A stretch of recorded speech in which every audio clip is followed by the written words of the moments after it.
Tonight, 7 dead, 2 missing, at least 176 homes gone. The frightening reality on the south coast. This is our home. We'll never be able to come home again. The gravity of it doesn't sink in until you go and actually see the tragedy that's happened.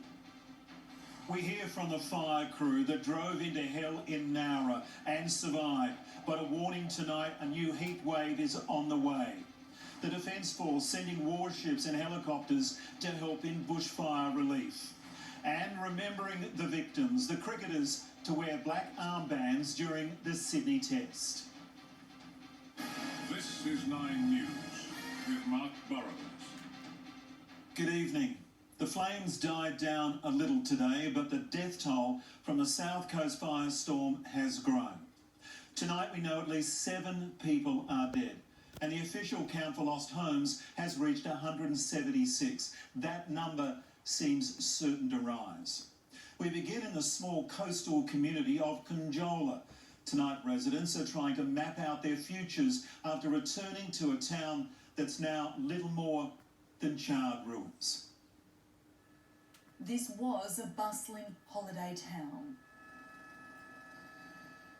You have never, ever lived through anything like that, ever. Scorched brick, twisted gates, no pattern to this destruction. The fire raged through the town at random. Locals left counting the cost and recounting the terror. All you do is put your life at risk. There's no need to just go, just get out and go. When you see that fire and you just, you're not meant to be there, just go. Said it was like a fireball, that it just came in 2 directions. Helen Dwyer was home on her own. Gone. Everything's gone. We've lost everything in here. It's devastating for everybody here. In our street, there's only 4 houses left standing. The Fletcher family wanted to defend their place, but couldn't. There was no water. They obviously haven't had a chance to save any of them. The locals who stayed to fight say this was the first house in this cluster to go up. The embers had jumped from over the water about 1 kilometre away, and once it hit here, it just jumped from house to house. With no phone reception, mates drove street to street, doing a roll call, one making a terrible discovery. A man died in his car trying to get out. Another man found dead at his home, and back in town, a woman is unaccounted for. She didn't want to leave. Like 3 people went in there to go get her out, and 3 people come back without her, so yeah. Those who stayed say the fire arrived so quickly. The afternoon southerly was meant to help conditions, but it only made things worse. Yep, this is actually, oh my god,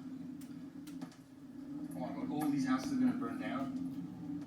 Embers raining down, lighting up the coastline. What are you doing? The fire's coming. It's literally like 20 hours up. Too late to leave, hundreds headed to the water bracing for impact. The flames licking across roads, forcing drivers into the lake.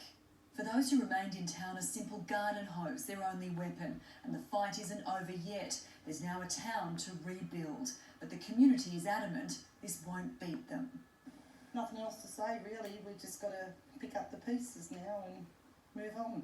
Oh yeah, we'll be building back here again. Yeah, it's a good place.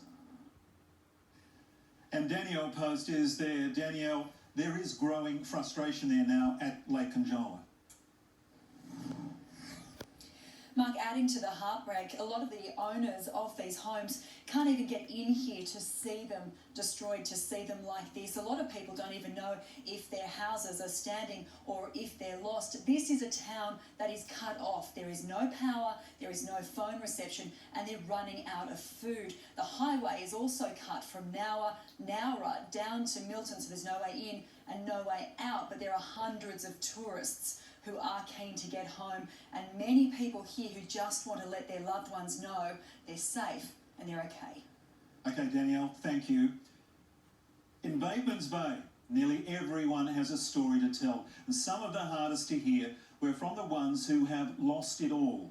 Returning to the unknown, many found a lifetime of memories had been reduced to ash and rubble.